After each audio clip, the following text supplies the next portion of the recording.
The Mirage Hotel and Casino is about to close its doors here on July 17th in Las Vegas, and it's time to take a look back at probably the most iconic hotel and casino in Las Vegas since Bugsy Siegel opened up the Flamingo Hotel in the late 1940s. Let's get started.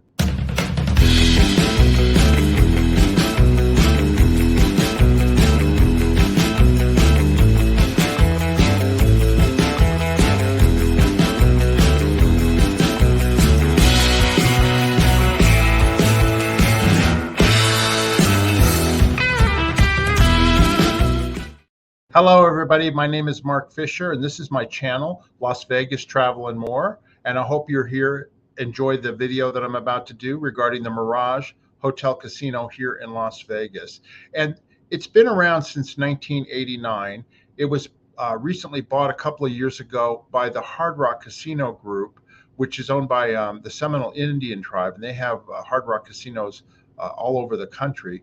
But they've taken some time, and they're basically going to shut down the Mirage, and then it's going to be closed for a while they revamp it to turn it into a Hard Rock Hotel and Casino. But it's time to look back on this iconic property here in Las Vegas. As a matter of fact, it coincides with the time that I actually moved here to Las Vegas. Here, this is a picture of the actual Mirage with its volcano out front that would go off at night with the waterfall and all that. This is looking from the Las Vegas Strip towards the Mirage Hotel Casino. Now, the Mirage was the brainstorm and the brainchild of Steve Wynn, who is an iconic mastermind of Las Vegas in terms of designing casinos and opening up properties. He started out first at the Golden Nugget downtown, and he wanted to have a property on the Strip. So in 1989 is when the Mirage actually opened up on the Las Vegas Strip. It took 2 years of planning and 2 years to construct it on the old Castaways Casino site on the Las Vegas Strip. And Steve Wynn was the brainchild behind the whole thing. He was a showman from beginning to end, and he is to this day. The Mirage is different than any other hotel casino in Las Vegas when it opened in 1989. It actually had a theme. A lot of the hotels and casinos in Las Vegas, they would have a name like Caesar's Palace, and there'd be a little bit of a theme. There'd be Circus with a little bit of circus. But the Mirage took it to an entirely different level. And I remember coming here actually shortly after I left Scientology in 1990, after the Mirage had opened up. I came to Las Vegas within a few months after its opening, and I actually stayed in the hotel because I'd heard so much about it. And I'm going to tell you stories about my time visiting the Mirage over the years and the different things that have gone on there. So this is Steve Wynn out in front of the Mirage. He then went on to build Treasure Island right next door to the Mirage. And then he built the Bellagio, which is also a famous casino here. And then eventually he sold all the properties, and then he built the Wynn Resort and also the Encore Resort on the old Desert Inn property. At any rate, Steve Wynn was a visionary. He decided that he wanted to branch out from just having a casino that concentrated on gamblers and high rollers. He wanted to concentrate not only on the high rollers, but also on middle Americans who wanted to come to Las Vegas, have a good time, and gamble as well. So he came up with various different activities at his resort that were iconic. They were different than other hotels in town. The other hotels, they wanted you in the casino gambling. They had a television in your room, but basically would have only a few channels on it because they wanted you downstairs. They would pry you with free booze and cheap food to get you there. They might have a swimming pool, but it would just be a plain Jane swimming pool, nothing spectacular like you see today. And Steve Wynn's Mirage was the first big resort. It started a trend here in Las Vegas. This is the Mirage at night, and you can see the fountain up front was turned into a volcano at night, and it would go on every 15 minutes from sunset until about 2 or 3 in the morning. And it was a great attraction and draw to get people who are walking down the Las Vegas Strip to actually walk into the Mirage Casino and see a show, have dinner, just to walk around the property. And I remember that's what we did as well when we moved here in 1990. We went to the Mirage to look around. It was a showpiece. It was a place that I always took people when they came to town because it was unlike anything else they would see here. One of the things that Steve Wynn designed is he built an atrium. The hotel had kind of a Pacific Island theme. And so he had this atrium right in the entrance area with huge palm trees and uh, uh, fountains and water, cascading water in there. And this is the inside of the atrium. And it's still that way to this day, unfortunately, until it closes down. But basically, you would walk through the atrium to get to the casino or to go to your restaurant or to go to your hotel room. And it was a great place to hang out. There was a bar in that area as well that you could sit down and enjoy a drink and enjoy the cascading water and the palm trees. This is another look of inside the atrium area. The other thing that was unique was the reception area for the Mirage. When you walked in, behind the counter was this huge saltwater aquarium filled with thousands of beautiful tropical fish. Here you can see someone checking into the hotel, and behind the receptionist is that saltwater aquarium. And it was a sight to behold when you were checking into your room. And it was just a beautiful, beautiful thing to see. The other great thing about the Mirage is it brought in the mega pool, basically, large swimming pool area with a cascading waterfall that you could swim under and you could hang out. It wasn't just a square rectangular pool that you swam around in to cool off in. It actually was an oasis in the desert, particularly in the hot summertime. And it was different than most other hotel and casinos at that time. Later, the Mirage became one of the first hotels to have an adults-only pool where they had European sunbathing, which was basically topless sunbathing. And that was a different part of the back area of the Mirage. But the swimming pool area at the Mirage was fantastic. I remember taking advantage of it when I spent 2 days staying at the hotel shortly after I left Scientology in 1990, and I loved swimming in this swimming pool. The other great feature that Steve Wynn brought in was he brought over Sigfried and Roy, who were world famous at the Mirage. And Sigfried and Roy were magicians here in Las Vegas. They had been appearing at the Frontier Hotel and at the Stardust before that. And they were famous magicians who used white tigers, white lions, and different animals in their act. And they developed a show with Kenny Fields, who was a Hollywood producer that was second to none. And this is before the Cirque du Soleil shows or anything else.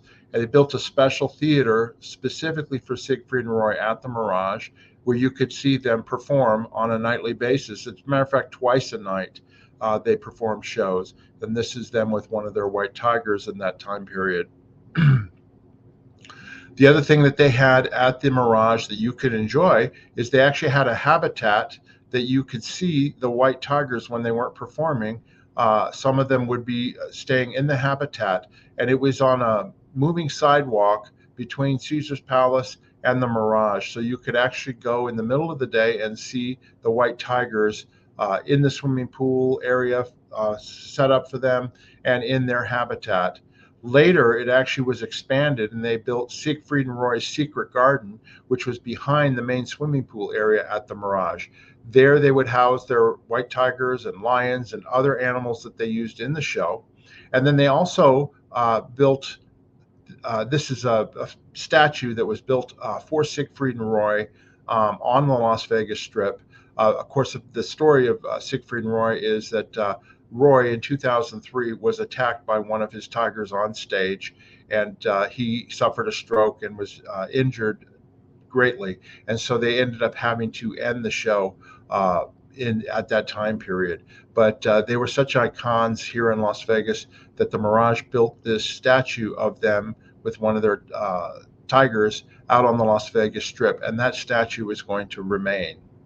But the other thing I was going to say about the Secret Garden of Sigfried and Roy is they also had a dolphin habitat as well. They had a big dolphin lagoon and dolphin pool where they were actually, you could go back there and see the dolphins.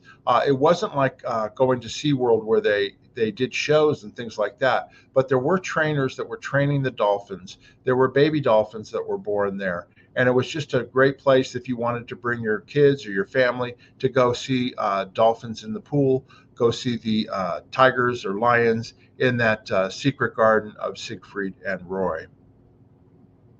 After the Sigfried and Roy show shut down, Cirque du Soleil started a show at the Mirage called The Beatles Love, and it was a tribute to the Beatles and their music.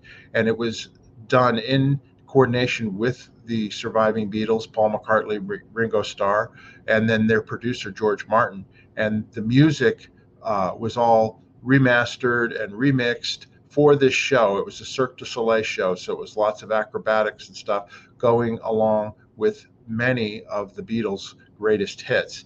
The great thing was they actually tore out the theater where Sigfried and Roy were, and they built a theater in the round with stages that went up and down for the Beatles' Love show.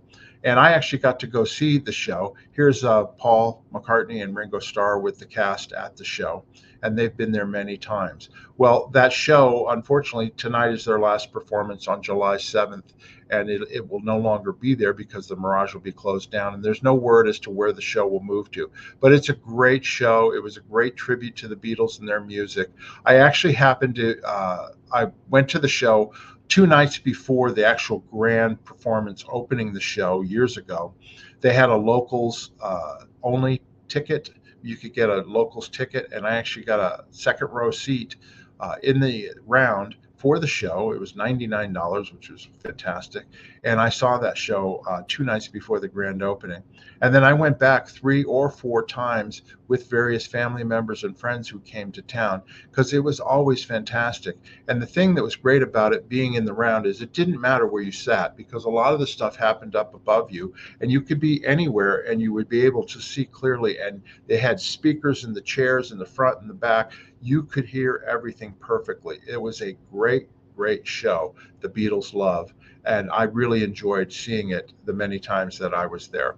The other thing I wanted to mention about the old Sigfried and Roy show was when I stayed at the hotel in 1990, I was able to get tickets to see the Sigfried and Roy show, and I actually got tickets right up front next to the ramp, the stage ramp that went out into the crowd, and I watched the show. And the funny story that happened during that show is, as a part of the show, they had an elephant that performed with them. And when they were done doing the magic trick with the elephant, they would run the elephant down the ramp right past where I was sitting. Well, this evening that I saw the show, the elephant couldn't hold it, and he ended up peeing as he was running down a ramp, and it was like a fire hose going off, I'll call it. You never seen so many people get out of the way because they didn't want to get hit by the elephant peeing on the stage. And of course, accidents will happen. You can't control animals when they're doing shows like that. But that was my funny story in relationship to the Sigfried and Roy show. And then, of course, the Beatles Love show, which is a fantastic show. The other thing that they had at the Mirage here in Las Vegas is the first winner of America's Got Talent, Terry Fader. They built a theater for him, okay, where he could perform, and he signed a 10-year, $100 million contract with the Mirage at the time after he won America's Got Talent. And he performed there. He was and he is still a singing ventriloquist. He had all these ventriloquist dolls, and he didn't just talk, he actually had them sing.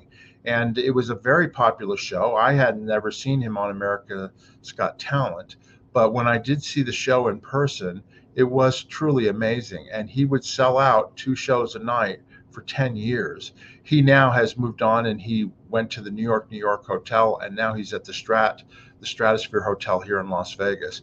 But the Mirage built this theater and put on the Terry Fader show. And then later it became a venue for top name comedians like David Spade, Ray Romano, and people like that in the Mirage. So that was another showroom that they had at the Mirage.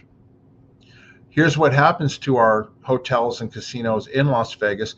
We don't keep our history, we blow it up normally. Okay, that's normally.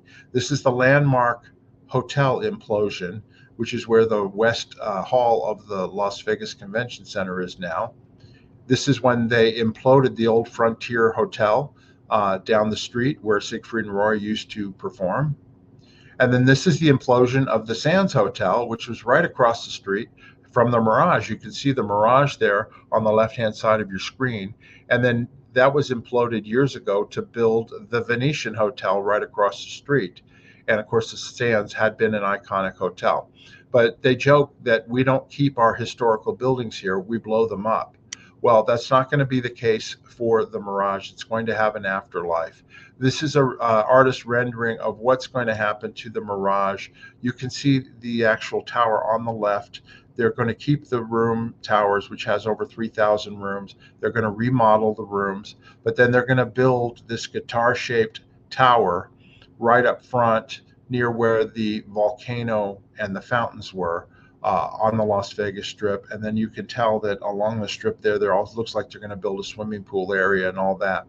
So they're going to revamp the Mirage and turn it into a Hard Rock hotel and casino, and that'll be what happens to the Mirage building. Now that it's closed down, though, unfortunately, all the people that worked there, there were thousands of people. They've all been. Their last day will be July 17th, and they'll be closing down. There were lots of great restaurants that were there over the years. Steve Wynn brought in celebrity chefs. Wolfgang Puck came in there, and he had a restaurant there for many years, and he was one of the first celebrity chefs here in Las Vegas. B.B. King used to have a barbecue place here, and he lived here in Las Vegas until he passed away, and that used to be in the Mirage Hotel. And they had a great sports book where you could gamble and see big screen TVs and all that. And it was an iconic property, like I said. They don't make these things anymore here in Las Vegas. Instead, they make, like, the most recent resorts are Resort World and the Fontainebleau, which opened up. And they basically are luxurious and nice, but they don't have the drama and the theme of the Mirage and what the Mirage had with the white tigers and the aquarium and the atrium and the volcano and all that sort of thing. That stuff is not there anymore. We'll see what happens with the Hard Rock Hotel and what they do with the Mirage. But anyway, I wanted to share my memories with the Mirage. We went shortly after we moved here. We celebrated New Year's Eve once in the atrium down there with my friends Paul and Janice, and we had many a good meal in the hotel, at the restaurants. The Kardashians opened up their first store here in Las Vegas years ago at the Mirage, and this iconic property is closing its doors on July 17th, and we will be sorry to see it go. Anyway, I wanted to thank everybody for watching this show. If you'd like to become a member of my channel, you can go to my page, Las Vegas Travel and More. Right next to the subscribe button, there's a join button, and you can become a member of the channel. It's a voluntary way to contribute to the channel and receive perks. I've got 2 levels. I've got Freestyler, which is just a basic support. It's $2.99 a month. There's no contract, and you can cancel at any time. Or if you'd like to be a high roller, that's $9.99 per month, and there's different perks that are involved with that. But if you go to my homepage for Las Vegas Travel and More, hit that subscribe button, hit the like button on this video, but then you just hit that join button and you can watch a short video to find out how you can become a member of the channel and help support the channel. I do lots of videos from a local's point of view on Las Vegas, as well as travel around the world. I interview people about their lives here in Las Vegas and about their travels around the world. And I also will be going on trips myself and be sharing my videos regarding that too. So if you would, please subscribe to my channel, hit the like button. I really would appreciate it. And if you have any questions, comments, or any memories about the Mirage Hotel, please leave the comments down below. I read them all, I do answer them, and I would appreciate any feedback on this show and also on the channel. And then finally, if you'd like to support the channel, you can always buy me a coffee. There's a link down below in the description. Just click on that and you can buy me 1, 2, 3, 5. Somebody just bought me 10 coffees last week, and it's just a cute way that you can actually make a donation to the channel financially, and the money goes right back into the channel because I just use it to buy new equipment and do travels and go out to the restaurants and things like that. So anyway, I appreciate any support if you want to buy me a coffee. Anyway, that's the show. We will miss the Mirage here in Las Vegas. I'm sorry to see it go, and let's see what happens in the future. Until next time, everybody, bye-bye.